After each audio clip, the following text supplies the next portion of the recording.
नमस्कार दोस्तों, क्या हाल है। मैं हूँ शीतल और ड्रामा एक्सपो में आपका स्वागत है। अब तक आपने देखा कि अपने सपनों की दुनिया में के को देखकर सुयल हैरान। अब आगे।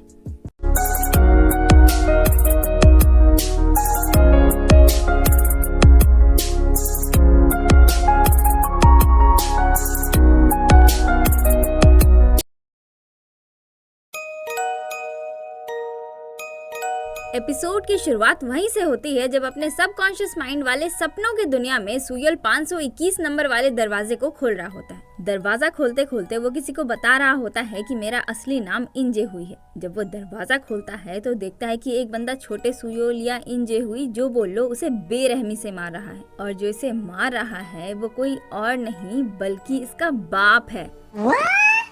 जी हाँ, इसका बाप इसे बेरहमी से मारता था और हर रोज जितना इसे खाना नहीं मिलता था उससे ज्यादा अपने बाप की मार मिलती थी। ये कितना घटिया इंसान है यार, कोई अपने ही बेटे को इतने गंदे तरीके से कैसे मार सकता है। मार साले का खोपड़ी तोड़ साले।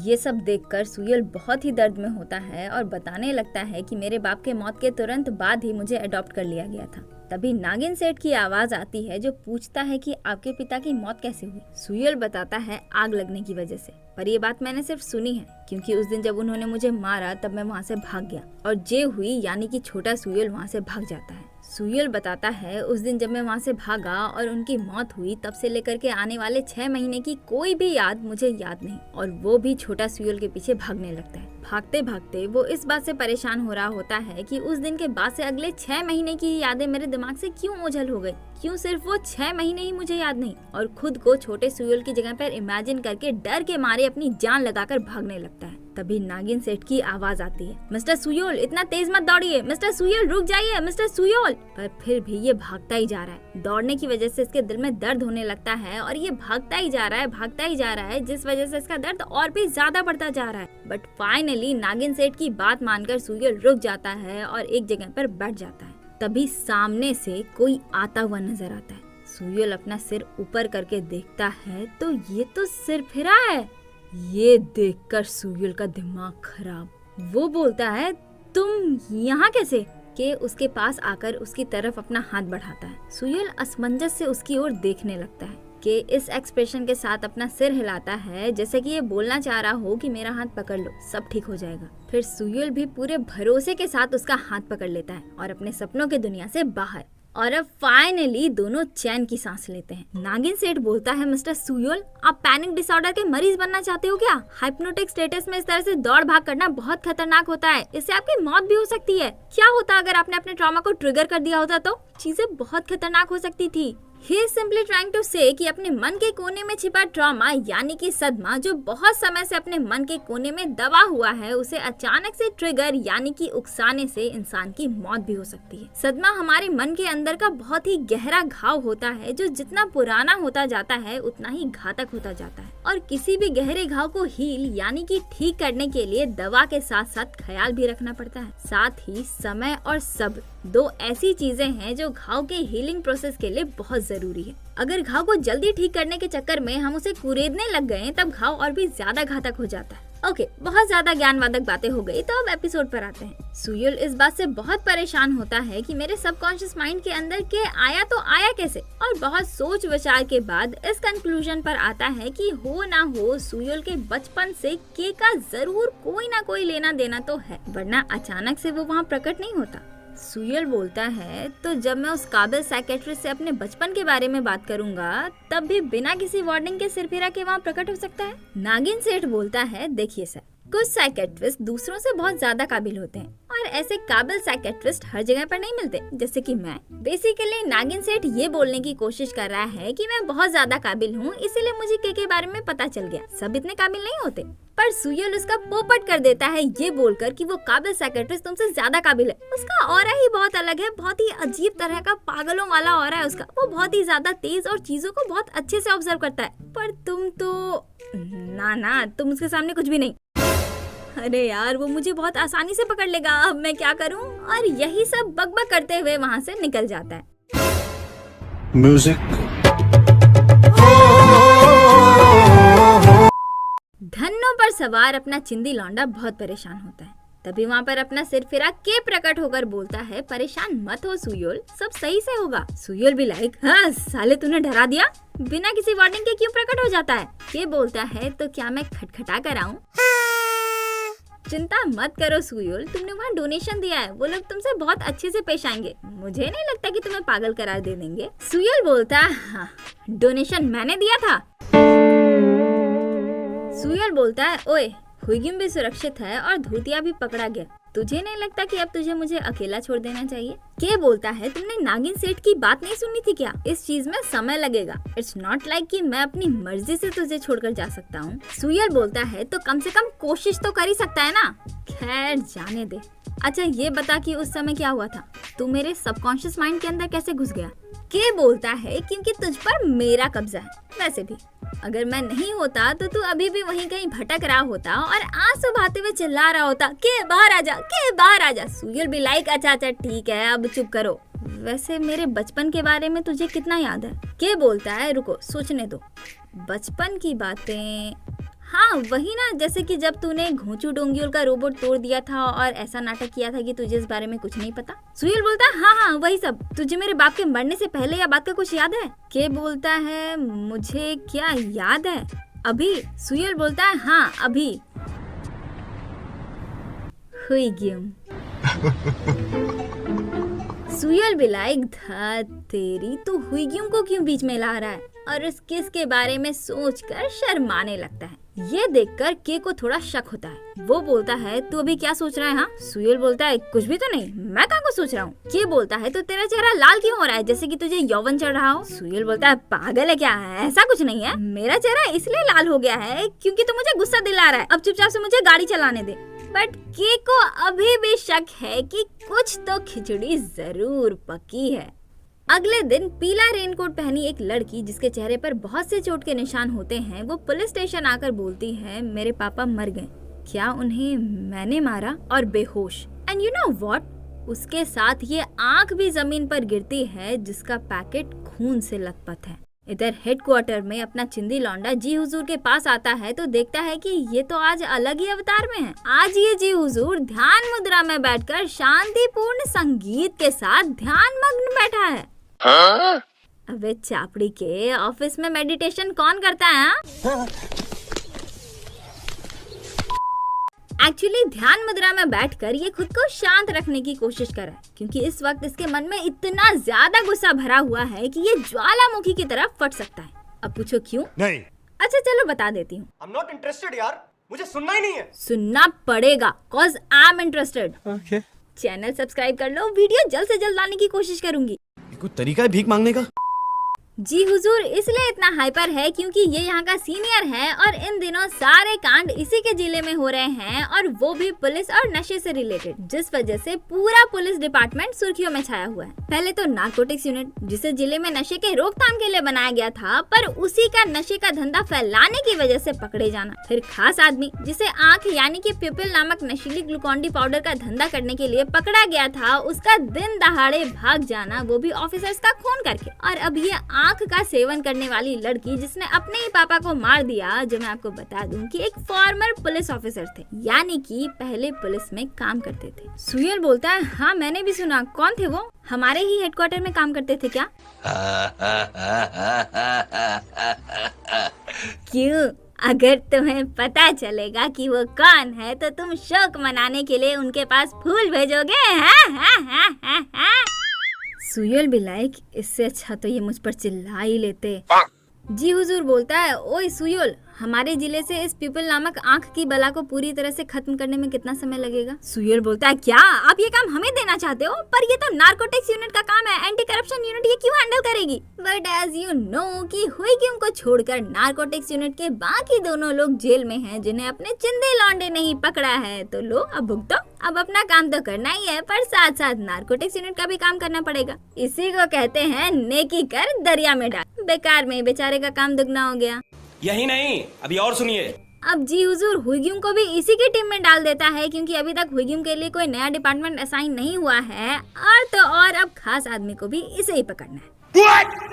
अब तो सुयोल का और भी ज्यादा दिमाग खराब। इसके लाइफ में पहले ही कम टंटे हो रखे थे क्या, जब हुईग्यूम को भी इसके टीम में डालकर इसका स्यापा और भी ज्यादा बढ़ा दिया। बट कर भी क्या सकते हैं, सीनियर का ऑर्डर है, मानना तो पड़ेगा। जिंदगी बर्बाद हो गया। उधर अपनी हाइपर अलबेली के लिए एक पार्सल आता है जो वो चिंदी लौंडे के धन्नों पर बैठकर खोलती है, कॉज इसे और चिंदी लौंडे को इन्वेस्टिगेशन के लिए जाना है। पार्सल में किसी ने हुईग्यूम के लिए एंटी रिंकल क्रीम या बाम, आई डोंट नो, जो भी है वो भेजा है, क्योंकि शायद उस इंसान को हुईग्यूम का बुढ़ापा, जो शायद अभी तक आया भी नहीं है, वो दिखना शुरू हो गया है। और शायद इस मैडम ने भी मान लिया है कि इसका बुढ़ापा आ गया है, क्योंकि ये उसे लगाने भी लगती है। रही मन इस संसार में भांति भांति के लोग। तभी अपना चिंदी लौंडा वहाँ आता है और दोनों क्राइम लोकेशन पर जाने लगते हैं, पर दोनों ही बहुत ऑकवर्ड होते हैं। Cause why not? इमोशन के फ्लो में फ्लो होकर दोनों ने एक दूसरे को किस जो कर लिया था, और इनका ये सारा ऑकवर्डनेस अपना सिर फिरा के नोटिस कर रहा है।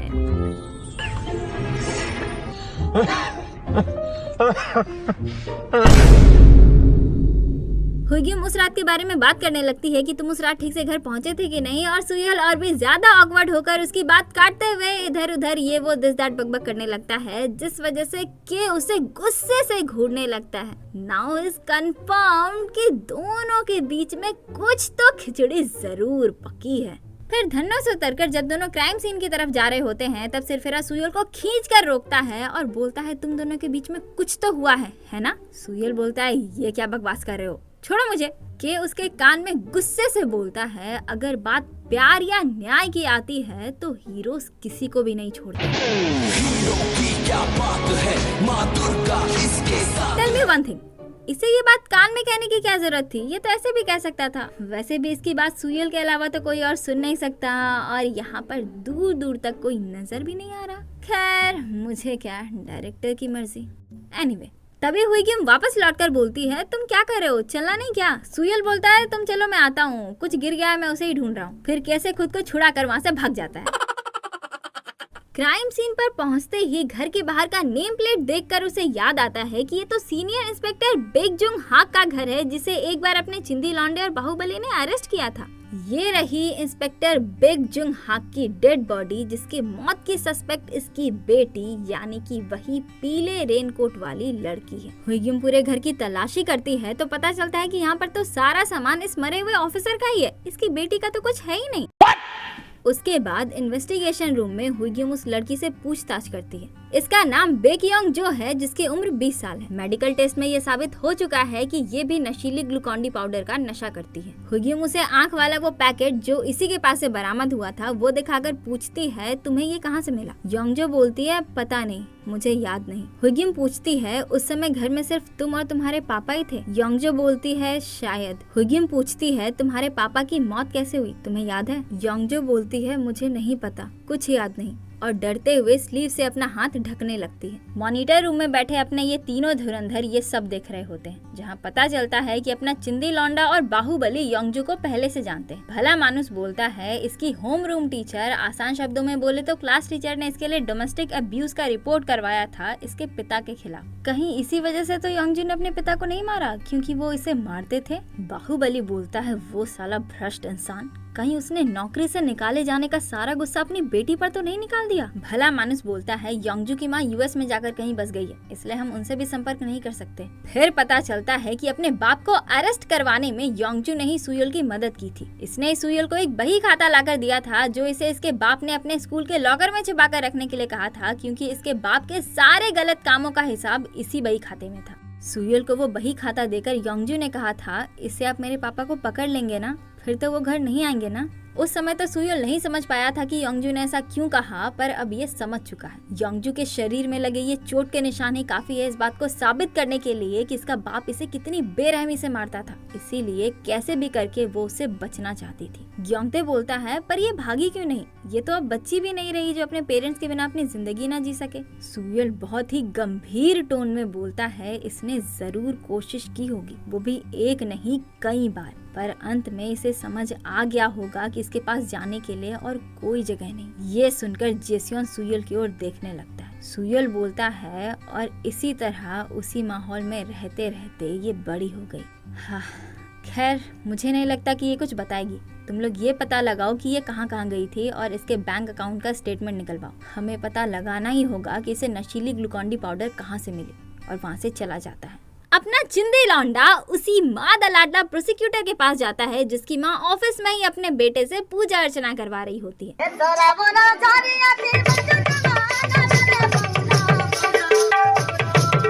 प्रोसिक्यूटर सुयल को समय रहते ही भाग जाने का इशारा करता है, पर सुयल नहीं समझ पाता और अब इस बेचारे का भी भूत उतारना शुरू।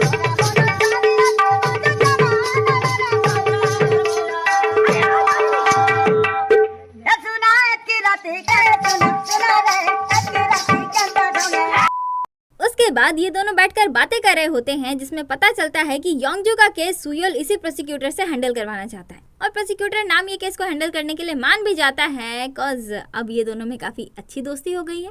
तभी वहाँ पर हुईगिम भी आती है और दोनों एक दूसरे को देखकर हैरान। फिर घर जाते वक्त दोनों बातें कर रहे होते हैं जहाँ पता चलता है कि हुईगिम भी प्रोसिक्यूटर नाम के पास योंगजू का ही केस लेकर आई थी, कॉज भले ही प्रोसिक्यूटर नाम कितना भी अजीब क्यों ना हो पर अपने काम में बहुत अच्छा है और ये दोनों चाहते हैं कि योंगजू के साथ इंसाफ हो, क्योंकि भले ही उस पर उसके पिता का खून का इल्जाम है जो शायद उसने किया भी हो, पर हमें ये बात नहीं भूलनी चाहिए कि उसका पिता उसे सालों तक मारता आया है। Exactly. सुयल इस बात से बहुत परेशान होता है कि उस समय ये क्यों नहीं समझ पाया कि योंगजू अपने ही बाप को हवालात के अंदर क्यों करवाना चाहती थी। हुईगिम उसे समझाती है कि तुमने अपना बेस्ट दिया, तुम्हें थोड़ी पता था कि ये सब हो रहा है। सुयल बोलता है काश मैं उस समय योंगजू पर थोड़ा और ध्यान देता और पता करता कि वो अपने ही बाप से छुटकारा क्यों पाना चाहती है। उसके बाद अपने बिल्डिंग पहुंचकर अपनी धन्नो को पार्किंग लॉट में पार्क करके जब सुयल अपने अपार्टमेंट की ओर जा रहा होता है तब उसी काबिल साइकियाट्रिस्ट या थेरेपिस्ट जो बोल लो उसका कॉल आता है और यहाँ पर पता चलता है कि इसका नाम शिनजू युक है। एनीवे, काबिल थेरेपिस्ट शिनजू युक ने इसीलिए कॉल किया है क्योंकि आज सुयल को काउंसलिंग के लिए जाना था पर ये नहीं गया। सुयल उसे ये बोलकर टरकाने लगता है कि इन दिनों अर्जेंट केसेस की वजह से मैं बहुत बिजी हूँ। थेरेपिस्ट शिनजू युक बोलता है ठीक है, आपको जब भी टाइम मिले काउंसलिंग के लिए आ जाइएगा और फिर फोन काट कर वही रिकॉर्डेड वीडियो देखने लगता है जो इसने पिछले सेशन में रिकॉर्ड किया था। ये बात कुछ हजम नहीं हुई। यहाँ तो कुआं ही प्यासे के पास जा रहा है। जनरली तो मरीज अपने डॉक्टर से टाइम मांगता है पर यहाँ तो डॉक्टर ही अपने मरीज से टाइम मांग रहा है। हमारे यहाँ तो ऐसा नहीं होता। यहाँ तो अगर किसी का कॉल भी मिस हो जाए तो हम ये सोचकर दोबारा कॉल बैक नहीं करते हैं कि अगर जरूरत होगी तो वो दोबारा कॉल करेगा, पर यहाँ तो गेम ही उल्टा है। या तो ये अपने मरीजों का कुछ ज्यादा ही ध्यान रखता है या फिर कुछ तो गड़बड़ है, कुछ तो गड़बड़ है, कुछ तो गड़बड़ है। अगले दिन हमारा भला मानुस और बाहुबली उस जगह पर पहुंचते हैं जहां पर से योंगजू ने अपने लिए वो पीला रेनकोट खरीदा था। जी हाँ, उसने अपने पिता को मारने से पहले अपने लिए एक नया रेनकोट खरीदा था, वो भी अपने घर से काफी दूर आकर। ये दुकान योंगजू के घर से लगभग 40 मिनट की दूरी पर है, वो भी अगर ड्राइव करके आया जाए तब। अब सवाल उठता है कि ऐसा क्यों? योंगजू को इतनी क्या चुल मच गई जो वो इतनी दूर तक आई, राइट? वेल, इसका जवाब तो मुझे नहीं पता। फिलहाल तो हम बस उल्टे सीधे अजम्पशंस ही कर सकते हैं जैसे कि हमारे दोनों चिंदी कर रहे हैं। असली कारण तो हमें आगे के ही एपिसोड्स में पता चलेगा, तो फिलहाल के लिए आगे बढ़ते हैं। उधर प्रोसिक्यूटर नाम योंगजू से मिलकर उससे केस से रिलेटेड बातचीत कर रहा होता है पर योंगजू उसके किसी भी बात पर कोई भी ध्यान नहीं दे रही होती और ना ही उससे कोई बातचीत कर रही होती है। पर अंत में वो बस एक ही सवाल पूछती है कि आज की तारीख क्या है, जो सुनकर प्रोसिक्यूटर नाम हैरान हो जाता है। और हो भी क्यों ना, ये कोई नॉर्मल बिहेवियर थोड़ी है। Yes, exactly. इधर हमारे एंटी करप्शन यूनिट के धुरंधरों को योंगजू के लैपटॉप से एक वीडियो मिलती है जो ये लोग चिंदी लौंडे को दिखाते हैं। वीडियो में योंगजू एक चाकू से अपने पापा का खून कर देती है और फिर कैमरा के सामने आकर बोलती है काम पूरा हो गया, आज लग रहा है कि आखिरकार मेरी आंखें खुल गई। अब आगे क्या हुक्म है मेरे आका? ओह माय गॉड, मतलब योंगजू ने सच में अपने बाप का खून किया है, वो भी किसी के कहने पर। ये केस तो कुछ ज्यादा ही पेचीदा होता जा रहा है यार। जेसियन बोलता है ये आका कौन है? योंगजू किसे आका बोल रही है? ग्योंगते बोलता है कहीं इस आका ने ही योंगजू को आंख यानी कि प्यूपिल नामक ग्लूकोन-डी पाउडर तो नहीं दिया? तभी किसी का कॉल आता है और सामने वाले की बात सुनकर ग्योंगते हैरान और यहीं पर एपिसोड का ये पार्ट खत्म हो जाता है। तो कैसा लगा ये एपिसोड? कमेंट करके जरूर बताइएगा और हाँ, हमारे सोशल मीडिया अकाउंट्स को भी फॉलो कर लीजिए। अकाउंट्स का लिंक हमारे डिस्क्रिप्शन में भी है और साथ ही आपके स्क्रीन पर भी स्लैश हो रहा है। अब अगर ये वीडियो आपको अच्छी लगी तो एक लाइक कर दीजिए, अपने जैसे ड्रामा लवर दोस्तों के साथ इसे शेयर कर दीजिए और अगर आप इस चैनल पर नए हैं तो चैनल को सब्सक्राइब किए बिना बिल्कुल मत जाइएगा। तो आज के लिए बस इतना ही, मिलते हैं किसी और दिन किसी और वीडियो के साथ, तब तक के लिए अलविदा, जय हिंद।